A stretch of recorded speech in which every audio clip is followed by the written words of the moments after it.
அனைவருக்கும் அன்பு வணக்கம். இதுவரை நமது பிரபஞ்ச தியான மையத்தின் சேனலை சப்ஸ்கிரைப் செய்யாதவர்கள் இந்த வீடியோவுக்கு கீழே இருக்கும் ரெட் கலர் சப்ஸ்கிரைப் பட்டனை கிளிக் செய்து சப்ஸ்கிரைப் செய்து கொள்ளவும். கூடவே பெல் ஐக்கானை கிளிக் செய்யவும். புத்தம்புது வீடியோக்கள் உங்களுக்காக காத்திருக்கின்றன. நன்றி.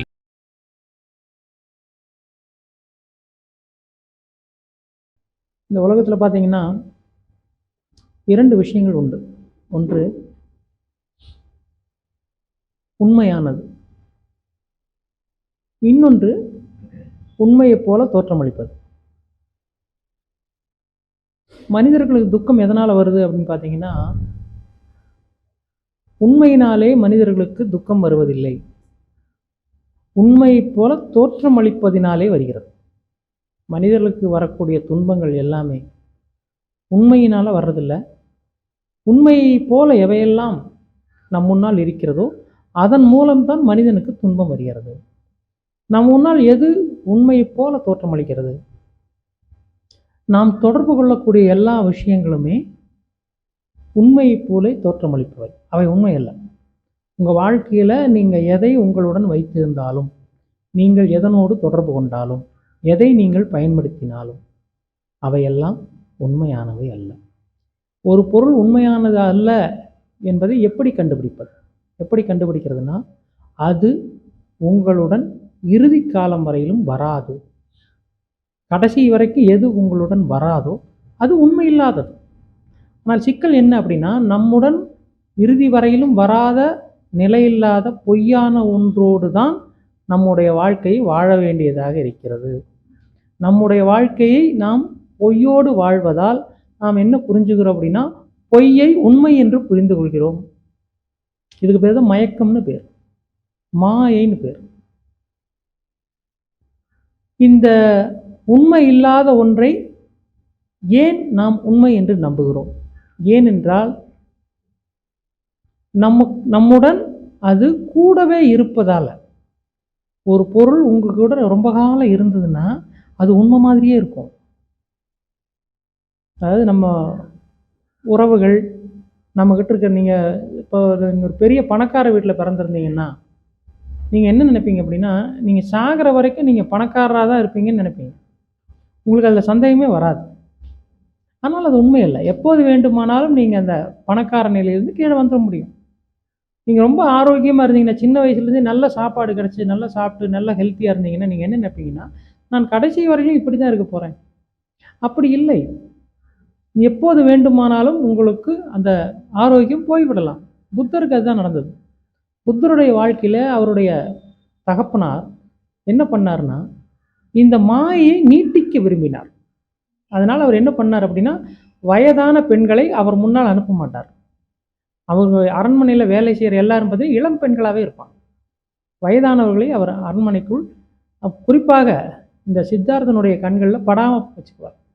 அதே மாதிரி யாருக்காவது உடல்நிலை சரியில்லைன்னா அவர்களை அவர் கண்ணுக்கு காட்ட மாட்டார். அப்போ இப்போ சித்தார்த்தனுடைய மனநிலை எப்படி இருக்கும்? நானும் இளமையாக இருக்கிறேன், ஆரோக்கியமாக இருக்கிறேன், நம்மை சுற்றியும் எல்லாமே இளமையாக ஆரோக்கியமாக இருக்கிறது, எனவே இதுதான் உண்மை. ஆனால் அது உண்மை அல்ல. எனவே ஒரு நாள் ஒரு சவ ஊர்வலத்தை அவர் காண நேர்ந்தது. அப்போது அவர் தன்னுடைய உதவியாளரிடம் கேட்கிறார், அங்கே என்ன நடக்கிறது? ஒரு வயதான பெரியவர் இறந்து விட்டார். அப்போதுதான் அவருக்கு அந்த உண்மை புரிகிறது. அப்படியானால் தன்னுடைய தந்தை இதுவரையிலும் உண்மையை என்னிடமிருந்து மறைத்திருக்கிறார் அப்படிங்கிற அந்த ஆழமான உண்மை அவருக்கு புரிய ஆரம்பித்தது. அப்போது அவர் அந்த திசையை நோக்கி தன்னுடைய கவனத்தை திருப்பினார். அதன் பிறகு ஒரு வயதான கிழவன் தடி ஊன்றி நடந்து கொண்டிருந்தான். உடலெல்லாம் சுருங்கி போய் நடக்க முடியாமல் தட்டு தடுமாறி நடந்து கொண்டிருந்தான். எனவே அவர் தன்னுடைய அந்த தேரோட்டியிடம் கேட்டார், யார் இவர்? ஏன் இப்படி நடந்து செல்கிறார்? அரசே, இளவரசே, அது ஒரு வயதானவர், முதுமை வந்துவிட்டால் எல்லோருக்கும் இப்படித்தான் இருக்கும். அப்போதான் அவருக்கு அந்த உண்மையெல்லாம் புரிய ஆரம்பிக்குது. இதுவரையிலும் என்னுடன் இருந்தவையெல்லாம் உண்மை அல்ல. உண்மை என்பது இப்போது என் கண்முன்னே இருப்பது தான் உண்மை. இதுவரையிலும் நான் உண்மை என்று நினைத்து கொண்டிருந்தது பொய், இல்லை என்று பொய் என்று நினைத்து கொண்டிருந்தது உண்மை என்ற ஆழமான சத்தியம் அவருக்குள்ளே உதித்தது. அதன் பிறகுதான் சித்தார்த்தன் புத்தனானார். எனவே எவர் ஒருவர் தன்னுடன் இருப்பவை எல்லாம் உண்மையானது, இறுதி வரையிலும் தன்னுடனேயே இருப்பது, அழிவற்றது என்று நம்பிக்கொண்டிருக்கிறாரோ அப்போது இறைவன் அந்த நம்பிக்கையை உடைக்கிறார், உங்களை கனவிலிருந்து மீட்டெடுக்கிறார். நீங்கள் எதையெல்லாம் உங்களுடையது என்று கருதுகிறீர்களோ, எவையெல்லாம் எனக்கு சொந்தமானது என்று கருதுகிறீர்களோ, இவை இல்லாமல் என்னால் வாழ முடியாது என்று கருதுகிறீர்களோ, இதுதான் என்னுடைய வாழ்க்கையினுடைய ஒரே பிடிமானம் என்று கருதுகிறீர்களோ, அதை உடைப்பது தான் இறைவனுடைய வேலை. ஏனென்றால் இறைவன் என்ன சொல்கிறார் என்றால், என்னை பற்றிக்கொள், அழிவற்ற ஒன்றை பற்றிக்கொள் என்று சொல்கிறார். நாம் அழிவுள்ள ஒன்றை பற்றி இருக்கிறோம். 2 கைகளாலும் அழிவுள்ள ஒன்றை பற்றி இருக்கும் நம்மை இறைவன் தன்னை பற்றச் செய்வதற்காக நீங்கள் 2 கைகளிலும் 2 கரங்களிலும் பிடித்திருப்பவற்றை உடைக்கிறார். வேறு வழி இல்லை அவருக்கு. நீங்கள் இதுவரையிலும் உண்மை என்று நம்பிக்கொண்டிருப்பதை உடைத்தால்தான், நீங்கள் அது உடையும் போதுதான் தெரியும் அது நீங்கள் பற்றி கொண்டிருந்தது உண்மையல்ல, பொய் என்று. இப்போது நீங்கள் உண்மையை நோக்கி திரும்புவீர்கள்.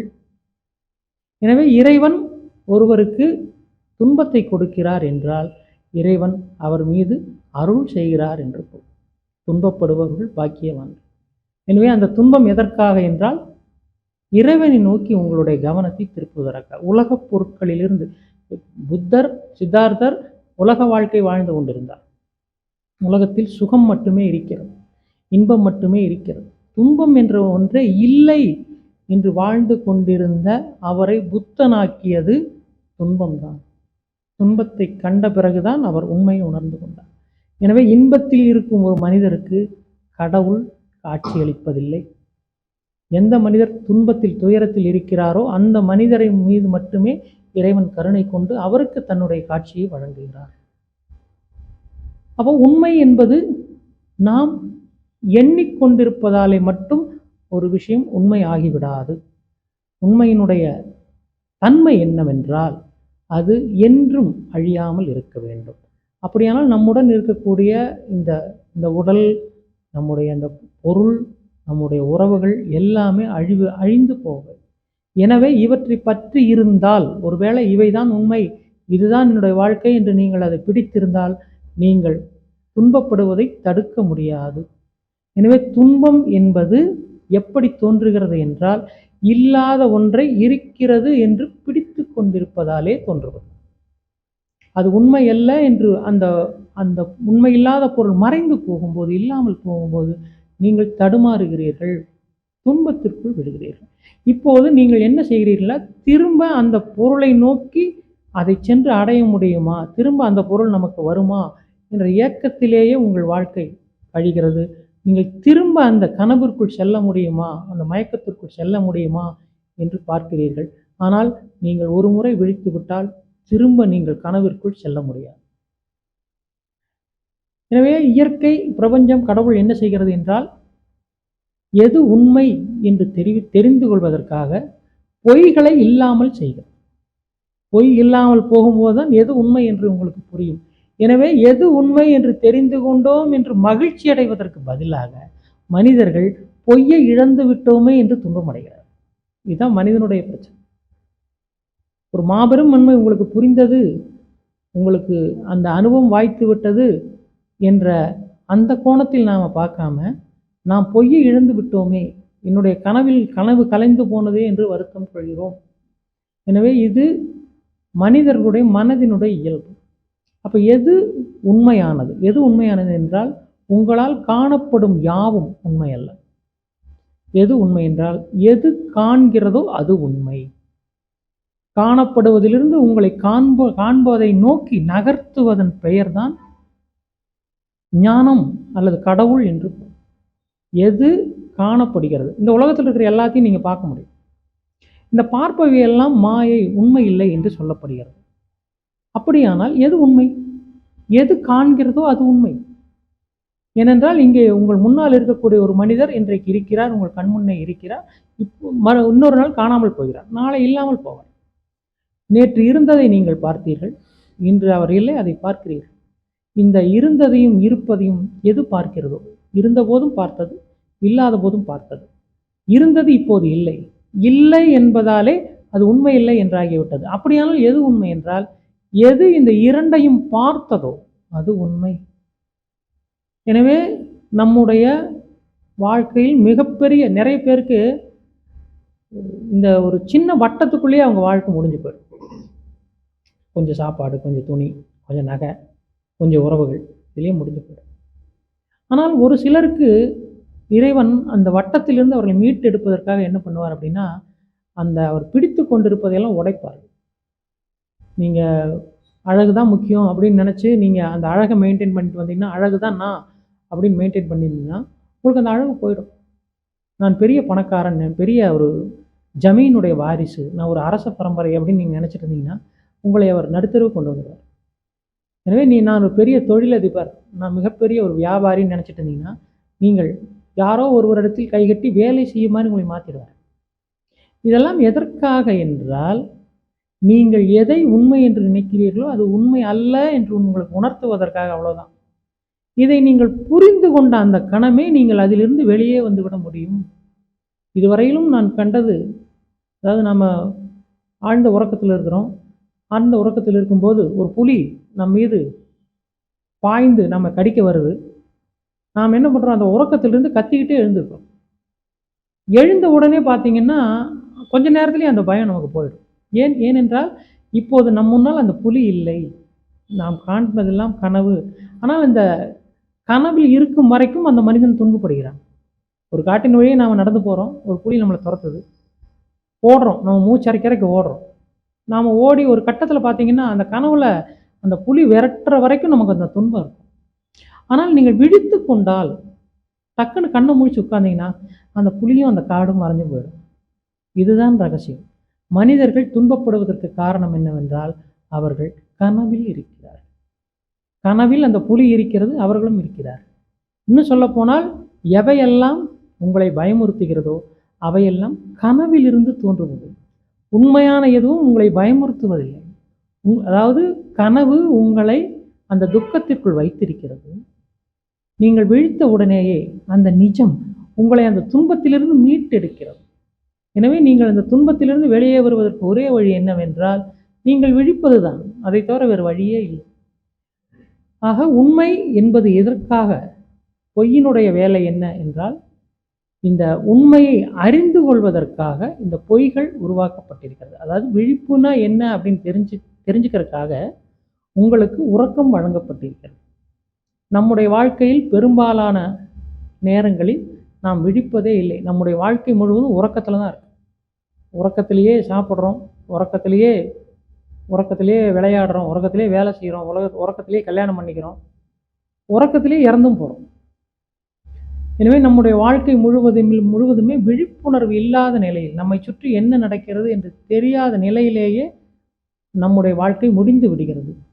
ஆனால் ஒரு சில ஆசீர்வதிக்கப்பட்டவருடைய வாழ்க்கை மட்டும் அந்த தூக்கத்தில் இருந்து அவர்களை கடவுள் விடுவிக்கிறார். இவர்களைத்தான் நாம் முக்தி அடைந்தவர்கள் என்று சொல்கிறோம், ஜீவன் முக்தர்கள் என்று சொல்கிறோம். ஏனென்றால் அவர்கள் கனவிலிருந்து விழித்து கொண்டவர்கள். அந்த நீங்கள் கனவில் இருக்கும் வரை உங்களுடைய வாழ்க்கையில் துக்கம் என்பது தவிர்க்க முடியாது. துக்கத்தையும் உங்களையும் பிரிக்க முடியாது. காரணம் என்னவென்றால், எப்படி உறக்கத்தையும் கனவையும் உங்களோடு பிரிக்க முடியாதோ அதே போல வாழ்க்கையில் துக்கத்தையும் உங்களிடம் பிரிக்கவே முடியாது. அதனால தான் மனிதர்களுடைய எல்லாருடைய வாழ்க்கையிலும் துக்கம் இருக்கிறது. விழித்து கொண்டவருடைய வாழ்க்கையில் துக்கம் இல்லை. இதற்கு காரணம் என்னவென்றால், இந்த கனவு தான் உங்களையும் இந்த துக்கத்தையும் இணைக்கிறது. விழிப்பு உங்களையும் இந்த துக்கத்தையும் பிரிக்கிறது. இதுதான் வேறுபாடு. எனவே நீங்கள் ஆழமான தூக்கத்தில் உறக்கத்தில் இருந்தால் நீங்கள் துக்கத்தின் பிடியில் இருக்கிறீர்கள். நீங்கள் விழிப்பில் இருந்தால் நீங்கள் துக்கத்திலிருந்து விடுபட்டிருக்கிறீர்கள். எனவே உண்மை என்பது அடைந்து கொள்வதற்கான, உண்மையை தெரிந்து கொள்வதற்கான ஒரு வழிதான் கனவு. கனவினுடைய அவசியம் என்னவென்றால், கனவை வைத்து கொண்டுதான் நீங்கள் உண்மையை தெரிந்து கொள்ள முடியும், விழிப்பை தெரிந்து கொள்ள முடியும். எதிலிருந்து விடுபடுகிறீர்களோ அதன் பெயர் தான் கனவு. நீங்கள் விழிப்பிலிருந்து விடுபட முடியாது. ஒரு முறை நீங்கள் விழித்து கொண்டால் அந்த விழிப்பிலிருந்து நீங்கள் விடுபட முடியாது. ஆனால் உறக்கத்திலிருந்து, கனவிலிருந்து நீங்கள் விடுபட முடியும். அப்படியானால் எவற்றிடமிருந்தெல்லாம் உங்களால் விடுபட முடிகிறதோ, எவற்றிடமிருந்தெல்லாம் உங்களிடம் இருக்கும் எவையெல்லாம் எடுத்து செல்ல முடிகிறதோ அவையெல்லாம் கனவு. அப்படி பார்த்தால் நம்மை சுற்றி இருக்கும் எல்லாவற்றையும் காலம் எடுத்து செல்லும். ஒன்றை தவிர உங்ககிட்ட இருக்க எல்லாத்தையும் காலம் கொண்டு போயிடும். உங்கள் பணத்தை கொண்டு போகும், ஆரோக்கியத்தை கொண்டு போகும், உறவுகளை கொண்டு போகும், உங்களுடைய பிள்ளைகளை கொண்டு போகும், உங்களுடைய செல்வத்தை கொண்டு போகும், இன்னும் சொல்ல போனால் உங்கள் உயிரையும் கொண்டு போகும். ஆனால் இவை அனைத்தையும் எடுத்து சென்றாலும் உங்களை எடுத்து சொல்ல முடியாது. பார்த்து கொண்டிருக்கும் உங்களை காலத்தால் எடுத்து செல்ல முடியாது. எனவே அது ஒன்று தான் உங்களோடு வருவது. உங்களுக்கு இன்னும் சொல்ல போனால் உங்களுக்கு சொந்தமான ஒன்று எது என்றால் நீங்கள் தான், மற்ற யாரும் அல்ல. இந்த உலகத்தில் உங்களுக்கு சொந்தமானது ஒன்றே ஒன்று தான். ஆனால் நாம் என்ன சொல்கிறோம், எனக்கு நிறைய இருக்குன்னு சொல்கிறோம். உங்களிடம் இந்த நிறைய இருக்குன்னு நீங்கள் சொல்லும்போதே அதனுடைய பொருள் என்னவென்றால், நான் ஆழ்ந்த உறக்கத்தில் இருக்கிறேன், என்னிடம் நான் மட்டுமே இருக்கிறேன், என்னை தவிர எனக்கு யாரும் இல்லை, அல்லது என்னை தவிர இங்கே யாரும் இல்லை என்று யார் சொல்கிறாரோ அவருடைய வாழ்க்கை விழிப்படைந்து விட்டது. எனவே நம்மை சுற்றி இருக்கக்கூடிய இந்த மாயையிலிருந்து, கனவிலிருந்து எப்படி விடுபடுவது? அதற்குத்தான் இந்த தியானம் உதவி செய்கிறது. தியானம் என்பது உங்களை வாழ்க்கையிலிருந்து, கனவு என்ற மயக்கத்திலிருந்து, இல்லாத ஒன்றிலிருந்து உங்களை தள்ளி வைக்கிறது. இதுதான் ரகசியம். உண்மையான தியானம் என்ன பண்ணுனா, உங்களிடம் கொண்டு வந்து எதையோ சேர்க்காது. உங்களிடம் இருந்து எதையா இருக்கும் ஏதாவது ஒன்றை, உங்களுக்கு தேவையில்லாத ஒன்றை, இன்னும் சொல்ல போனால் உங்களுக்கு தேவையான, உங்களை தவிர இருக்கக்கூடிய எல்லாமே உங்களுக்கு தேவையில்லாததான்.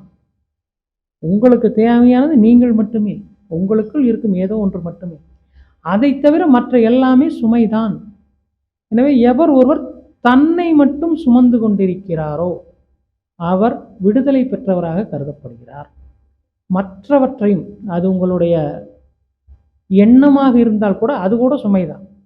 எண்ணம் கூட உங்களுக்கு வெளியில் இருப்பது தான். எனவே வெளியில் இருக்கும் இன்னொன்றை நீங்கள் சுமந்து கொண்டிருந்தாலும் அதுவும் உங்களுக்கு சுமைதான். எனவே ஒரு மனிதர் சுமையற்றவராக எப்போது மாறுகிறார் என்றால், தனக்கு தேவையில்லாத எல்லாவற்றையும் தன்னிடம் இருந்து நீக்கும் போது அவர் சுதந்திரமான மனிதராக மாறுகிறார். அவர் எப்போது அந்த நிலையை அடைகிறார் என்றால், தன்னை தவிர, தன்னை மட்டும் வைத்துக்கொண்டு மற்ற எல்லாவற்றையும் விடும்போது அந்த மனிதர் அந்த நிலையை நோக்கி உயர்கிறார். எனவே நம்மை சுற்றி இருக்கக்கூடிய துன்பங்கள், துயரங்கள், துக்கங்கள் எல்லாம் எந்த அடிப்படையில் வருபவை என்றால், உண்மை இல்லாதன் மூலம் தோன்றுபவை. துன்பத்தினுடைய, துக்கத்தினுடைய தாய் வீடு எது என்றால் பொய் தான் அதனுடைய தாய் வீடு. உண்மை இல்லாததான் அதனுடைய தாய். அதுதான் இத்தனை பிள்ளைகளை பெற்றெடுக்கிறாள், இத்தனை துயரங்களை பெற்றெடுக்கிறாள். அப்போ உண்மை என்ற பொய்யான தாய்க்கு பிறந்தவை தான் இந்த துக்கம் என்ற குழந்தை. எனவே நீங்கள் அவளோடு, அந்த பெண்ணோடு நீங்கள் கூடும்போது துன்பத்தை பெறுகிறீர்கள். ஏனென்றால் ஒரு தாய் மட்டும் குழந்தையை பெற்றெடுக்க முடியாது. அதற்கு இன்னொரு துணை தேவை. இரண்டு சேர்ந்தால்தான் இன்னொன்று உருவாகும். எனவே பொய், மாயை என்ற அந்த தாயோடு நாம் கூடும்போது துக்கம் என்ற வாரிசு உருவாகிறது. எனவே இது எப்படி தவிர்ப்பது? எனவே தான் என்ன சொன்னார்கள் ஞானிகள் என்றால், பெண்களை பார்க்காதீர்கள் என்று சொன்னார். பெண்களை பார்க்காதீர்கள், பெண்களிடமிருந்து தள்ளி இருங்கள், பிரம்மச்சரியம் கொள்ளுங்கள். அப்படின்னா நாம் என்ன புரிஞ்சுக்கிட்டோம்னா, பிசிக்கலாக இருக்கிற பெண்களோட சேரக்கூடாது, பெண்களை பார்க்கக்கூடாதுன்னு புரிஞ்சுக்கிட்டோம். அப்படி இல்லை. கனவு என்பவள் தான் பெண். இன்னும் சொல்ல போனால் நிறைய பேருக்கு பார்த்தீங்கன்னா, பெண்களை நினைத்தாலே கனவு வந்துடும், கவிதை வந்துடும்.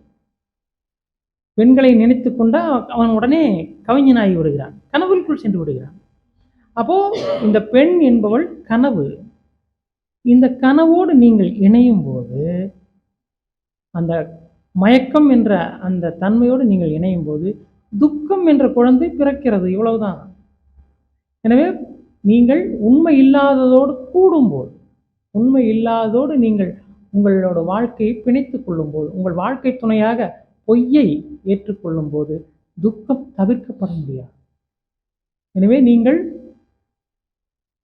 உண்மையை நாட வேண்டுமானால், உங்கள் வாழ்க்கையில் துக்கம் இல்லாமல் இருக்க வேண்டுமானால் நீங்கள் பெண்ணோடு சேரக்கூடாது. அப்படின்னா பிசிக்கலாக இருக்கிற பெண்ணா அப்படின்னா இல்லை, கனவோடு சேரக்கூடாது. கனவோடு சேராவிட்டால் உங்களுக்கு வாரிசுகள் உருவாகாது. வாரிசுகள் இல்லை என்றால் உங்களுக்கு தொல்லையும் இல்லை. எனவே நாம் எப்படி வாழ்க்கையில் துன்பத்தை கொண்டு வருகிறோம் அப்படின்னா, பிரம்மச்சாரி நீங்கள் ஒரு இல்லறத்தனாக இருந்து கிரகஸ்தனாக இருந்து துன்பத்தை பெற்றெடுக்கிறீர்கள். பிரம்மச்சாரினா என்ன பொருள் என்றால், மாயை என்ற பெண்ணை நினைக்காதவன், மாயை என்ற பெண்ணோடு கூடாதவன், அவன்தான் பிரம்மச்சாரி. மாயை என்ற பெண் என்றால் என்ன? கனவு தான். கனவோடு எவன் ஒருவன் கூடாமல் இருக்கிறானோ, கனவை எவன் சேராமல் இருக்கிறானோ, கனவை எவன் சேர்த்து கொள்ளாமல் இருக்கிறானோ, கனவை பற்றி எவன் நினைக்காமல் இருக்கிறானோ அவன்தான் பிரம்மச்சாரி. நாம் என்ன சொல்கிறோம்? பெண்களை நினைக்காதவன் பிரம்மச்சாரின்னு சொல்கிறோம். ஏனென்றால் நீங்கள் கனவை நினைத்தால், கனவோடு கூடினால் உங்களுக்கு துக்கம் உருவாகிறது. துக்கத்தை யார் உருவாக்கவில்லையோ அவர் பிரம்மச்சாரி. ஏனென்றால் ஒரு பிரம்மச்சாரிக்கு, ஒரு ஞானிக்கு துக்கம் தோன்றுவதில்லை. காரணம் என்னவென்றால் அவர் கனவோடு தன்னை சேர்த்து கொள்வதில்லை, கனவோடு அவர் கலந்து கொள்வதில்லை, கனவை அவர் தன்னுடைய ஒரு பகுதியாக ஏற்றுக்கொள்வதில்லை, கனவிலிருந்து தள்ளி இருக்கிறார். அப்போ தான் இது நாம் என்ன புரிஞ்சுக்கணும்? பெண்கள்கிட்ட இருந்து தள்ளி இருக்கணும்னு புரிஞ்சுக்கிட்டோம். ஆனால் அவர்கள் சொல்ல வந்தது என்னவென்றால், கனவு, பெண்கள் என்பவர்கள் கனவை உண்டு செய்பவர்கள், உற்பத்தி செய்பவர்கள். எனவே தான் அந்த ஓமை அதற்கு சொல்லப்பட்டது. எனவே நீங்கள் ஆணோ பெண்ணோ, நீங்கள் கனவை, உங்களுடைய கற்பனையை, உங்களுடைய தூக்கத்தை நீங்கள் விரும்பினால் உங்களுக்கு துக்கம் தவிர்க்கப்பட முடியாது. இன்னும் சொல்லப்போனால், உங்கள் வாழ்க்கையில் எப்போதெல்லாம் துக்கம் இருக்கிறதோ அப்போதெல்லாம் நீங்கள் புரிந்து கொள்ள வேண்டும், நீங்கள் ஆழமான உறக்கத்தில் இருக்கிறீர்கள். ஆழமான உறக்கத்தில் மட்டுமே மிக அதிகமான துக்கங்கள் தோன்றும். கனவில் மட்டும்தான் அதிகமான துக்கங்கள் தோன்றுகிறது. விழித்து கொண்டவருக்கு அந்த துக்கம் இல்லை.